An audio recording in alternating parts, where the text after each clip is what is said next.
بن سہیل نے بتایا، کہا میں نے معلّہ رازی سے محمد بن سعید کے بارے میں، جس سے عباد بن کثیر نے روایت کی، پوچھا تو انہوں نے مجھے عیسیٰ بن یونس کے حوالے سے بیان کیا۔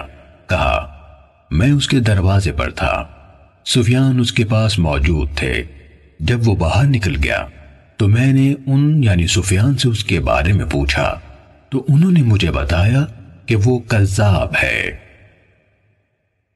صحیح مسلم حدیث نمبر 39۔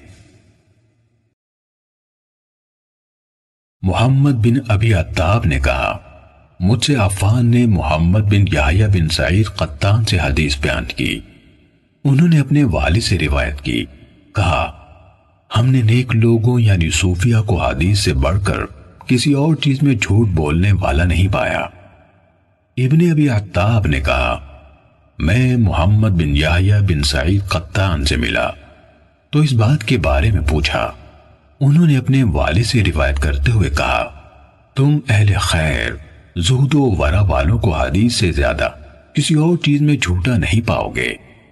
امام مسلم نے کہا کہ یحییٰ بن سعید نے فرمایا ان کی زبان پر جھوٹ جاری ہو جاتا ہے، وہ جان بوجھ کر جھوٹ نہیں بولتے۔